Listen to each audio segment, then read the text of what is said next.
بسم اللہ الرحمن الرحیم۔ السلام علیکم ورحمۃ اللہ وبرکاتہ۔ دورہ نحو و صرف میں شائقین عربی کو خوش آمدید۔ مرکبات کی بحث چل رہی ہے۔ اس سے پہلے دورہ صرف و نحو میں مفردات کو سمیٹا گیا، 60 لیکچر اس پر دیے گئے جن کو سننے کے لیے 16 گھنٹے درکار ہیں۔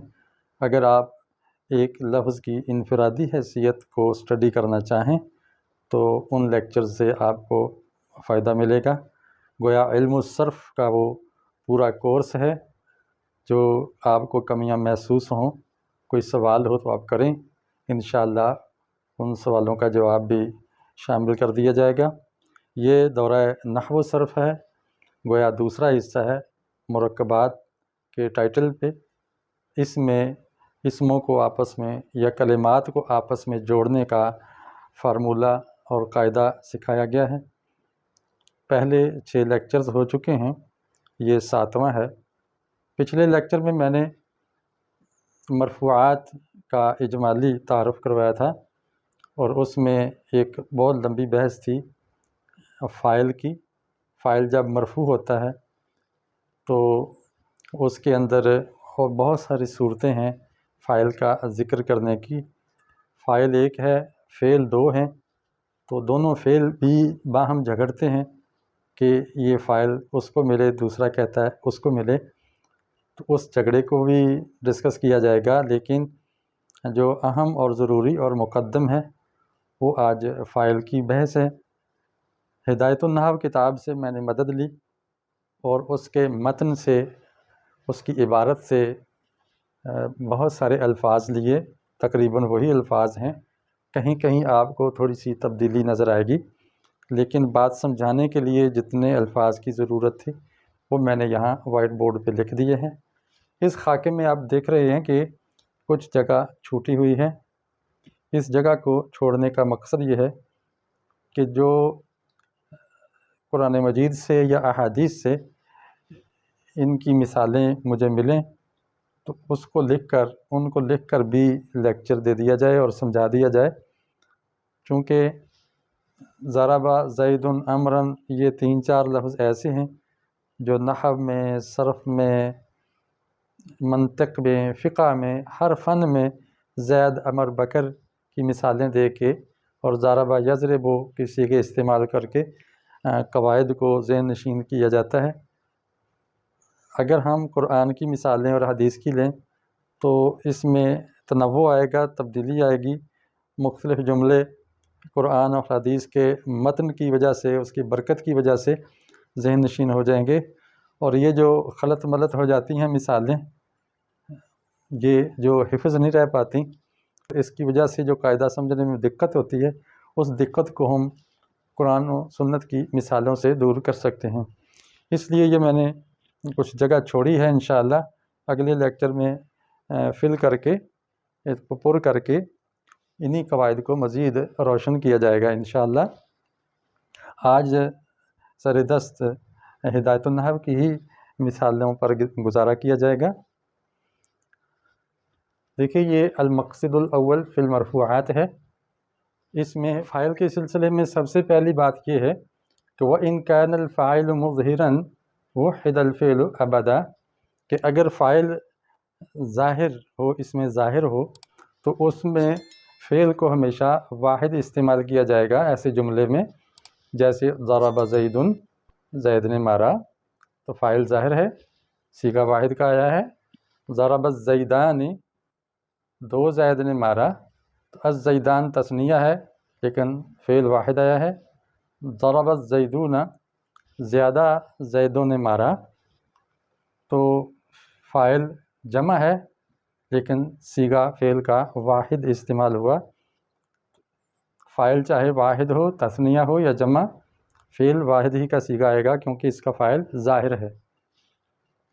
نمبر 2، وَإِنْ كَانَ مُضْمِرًا، اگر فاعل ظاہر نہ ہو بلکہ مضمر ہو، ضمیر کی شکل میں ہو، وحد الواحد وثنی للمثنى وجمع للجمع، تو پھر فاعل واحد ہو تو فعل واحد ہی آئے گا، فاعل تثنیہ ہو تو فعل بھی تثنیہ آئے گا، فاعل جمع ہو تو فعل بھی جمع لایا جائے گا۔ دیکھیے مثال، زید ضرب، زید نے مارا، الزیدان ضربا، دو زید نے مارا، الزیدون ضربوا، زیادہ زیدوں نے مارا۔ یہاں دیکھیں زید، الزیدان، الزیدون، یہ فاعل مقدم ہے جو مبتدا بن رہا ہے، تو یہ جمع ہے، تو آگے فعل بھی جمع آیا ہوا ہے کیونکہ اس کا فاعل آگے واو کی صورت میں آ رہا ہے، مضمر آ رہا ہے۔ ضربا کے اندر اس کا فاعل الف ہے، اور ضربا کے اندر اس کا فاعل ہوا ضمیر مستتر ہے، تو اس کا فاعل، چونکہ فعل کا فاعل ہمیشہ بعد میں آتا ہے، بظاہر ترجمے میں نظر آ رہا ہے کہ فاعل تو درج ہے زید، زیدان، زیدون، تو ہم کہیں گے کہ اہل نحو اس کو اب فاعل نہیں شمار کرتے بلکہ اس کو مبتدا کہتے ہیں، اور عربی جملے میں یہ بات طے ہے کہ جب جملہ اسم سے شروع ہو اور مرفوع سے تو اس کو مبتدا کہیں گے۔ اب یہ مبتدا ہے اور ضربا اس کی خبر ہے، زید المبتدا، ضربا خبر، ضربا فعل، اس کے اندر ہوا ضمیر چھپی ہوئی، مستتر اس کا فاعل، الزیدان مبتدا، ضربا اس کی خبر، ضربا فعل، الف اس کا فاعل ہو گیا، فعل با فاعل جملہ فعلیہ خبریہ ہو کر الزیدان کی خبر ہو گیا۔ اسی پر اس کو قیاس کیجئے۔ اگلی بات ہے تیسری، وَإِنْ كَانَ الْفَاعِلُ مُؤَنَّثًا حَقِيقِيًّا، اگر فاعل مذکر کی بجائے مؤنث ہے اور مؤنث بھی حقیقی ہے، وہ مؤنث حقیقی کیا ہوتا ہے؟ ما ہوا بِأَزَائِهِ، مذکر حقیقی وہ ہے جس کے مقابلے میں مذکر ہو، گویا ہم کہہ سکتے ہیں کہ جاندار جو اسماء ہیں، جاندار چیزوں کے نام ہیں مؤنث، ان کے مقابلے میں مذکر آتا ہے۔ جیسے آپ دیکھتے ہیں البقرہ اور اس کا مذکر ہے الثور، بیل، تو وہ یہ مؤنث حقیقی ہے، یا المرأہ اور اس کی کا مذکر ہے الرجل، یعنی عورت کا مرد۔ تو اگر مؤنث حقیقی ہو فاعل تو انث الفعل ابدا، تو فعل کو ہمیشہ مؤنث لایا جائے گا، لیکن اس کے لیے شرط یہ کہ ہے ان لم تفصل بین الفعل والفاعل، اگر آپ فاصلہ نہ کریں فعل اور فاعل کے درمیان، یعنی فعل کے فوری بعد فاعل آ جائے مرفوع، تو ہمیشہ فعل کو مؤنث لائیں گے۔ قامت ہندن اس کی مثال ہے، قامت کے بعد فوری اس کا فاعل آ گیا ہے کہ ہند کھڑی ہوئی، یہ ہند ایک عورت کا نام ہے۔ اور اگر فاصلہ آ جائے وَإِن فصلتا، اگر تو نے فعل اور فاعل کے درمیان فاصلہ پیدا کر دیا، فَلَكَ الْخِيَارُ، تو پھر آپ کو اختیار ہے پھر تذکیر و تانیث، تذکیر و تانیث میں، یعنی فعل چاہے مذکر کا صیغہ لیں چاہے مؤنث کا، دونوں طرح جائز ہے۔ جیسے ضرب الیوم ہندن، آج ہند نے مارا، تو یہاں ہند مؤنث ہے، فعل مذکر آ رہا ہے جبکہ یہاں مؤنث تھا، تو کہتے ہیں کہ جائز ہے۔ اور اگر آپ مؤنث کا صیغہ استعمال کریں ضربت الیوم ہندن، تو تب بھی ٹھیک ہے، تب تو آتا ہی ہے، ظاہر ہے کہ فاعل مؤنث ہو تو فعل مؤنث آتا ہے، یہ تو کوئی مسئلہ نہیں۔ اصل مسئلہ یہاں تھا کہ کیا فاعل مؤنث ہو تو فعل مذکر آ سکتا ہے، تو اس کے لیے دو شرطیں ہیں، ایک تو مؤنث حقیقی ہو فاعل، نمبر دو فعل اور فاعل کے درمیان فاصلہ ہو۔ ان دو شرطوں کے ساتھ ہم مؤنث فاعل کے لیے مذکر فعل کا صیغہ لا سکتے ہیں۔ اگلی بات، وَكَذَلِكَ فِي الْمُؤَنَّثِ غَيْرِ الْحَقِيقِيِّ، ایسا ہی مؤنث غیر حقیقی میں بھی کر سکتے ہیں، غیر حقیقی جس کے مقابلے میں جاندار مذکر نہ ہو، نر نہ ہو، جیسے الشمس، یہ مؤنث سمائی ہے، اب سورج کا تو کوئی مذکر نہیں ہے، اس میں بھی ہم مذکر کا صیغہ لا سکتے ہیں، مؤنث کا بھی لا سکتے ہیں، نحو جیسے طلع الشمس، طلعت الشمس، طلع بھی لا سکتے ہیں اور طلعت بھی لا سکتے ہیں۔ اگلی بات، وَإِنْ كَانَ مُسْنَدًا إِلَى الْمُضْمِرِ، اگر یہ فعل جس کا فاعل مؤنث غیر حقیقی ہے، اس کا جو فاعل ہے وہ مضمر ہو تو انث ابداً، پھر اس میں فعل کو ہم مؤنث ہی لائیں گے۔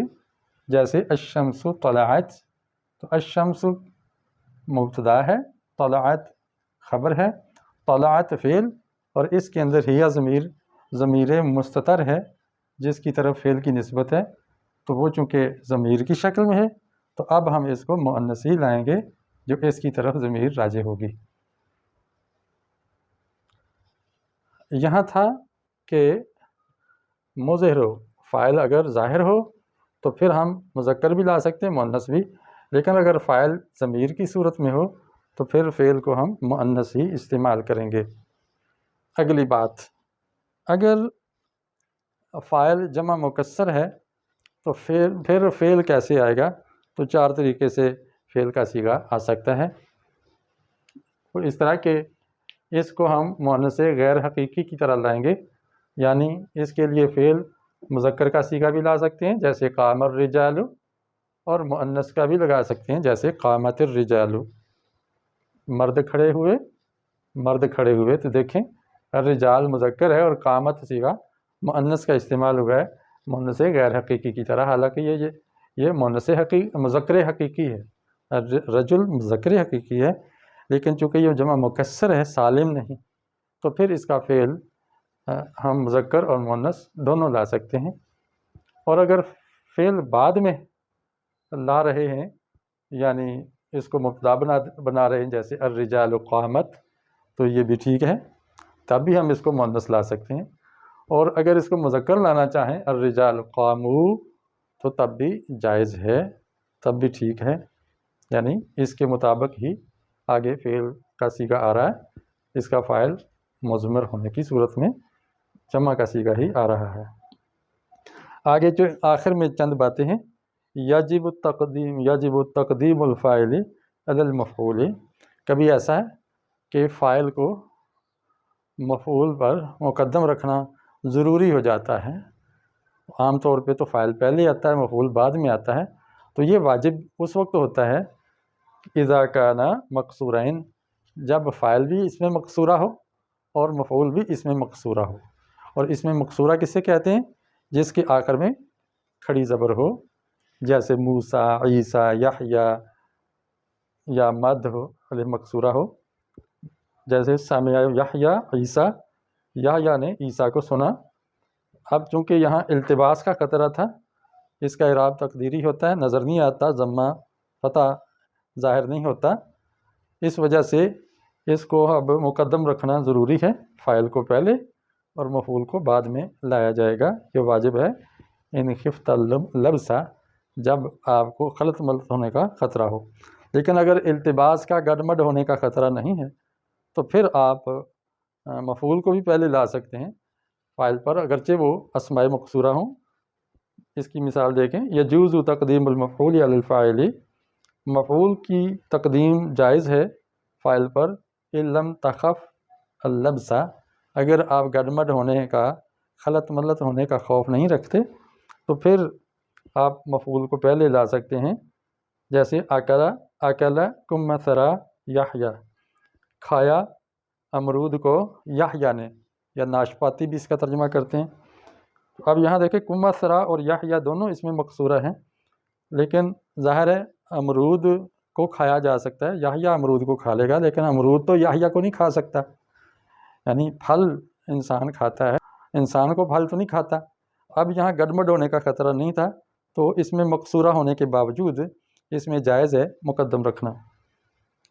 یا یوں کہے ضرب عمرا زید، اب یہاں دیکھیں عمرن کے آگے الف بتا رہا ہے کہ یہ منصوب ہے، چونکہ عمر کے آخر میں الف اسی وقت آتا ہے جب وہ منصوب ہوتا ہے، 2 زبر والا ہوتا ہے، اس لیے یہاں گڈمڈ نہیں ہوا تو ہم اس کو مقدم رکھ سکتے ہیں۔ یجوز حذف الفعل حیث کانت قرینہ، آخری بات، کہ کبھی فعل کو ہم نہ بھی ذکر کریں تب بھی گزارا ہو جاتا ہے، لیکن قرینہ وہاں موجود ہو۔ مثلاً آپ سے کوئی پوچھتا ہے کہ کس نے مارا، تو آپ صرف فاعل کا نام لے دیتے ہیں کہ زید نے مارا، زید، صرف اتنا کہہ دیتے ہیں۔ نحو زید، جیسے آپ کہیں کہ زید فی جواب من قال، اس کے جواب میں جس نے کہا ہو من ضربہ، کہ کس نے مارا ہے، تو جواب میں کہہ دیا زید، صرف فاعل کا ذکر کر دیا، مفعول اور فعل کو حذف کر دیا۔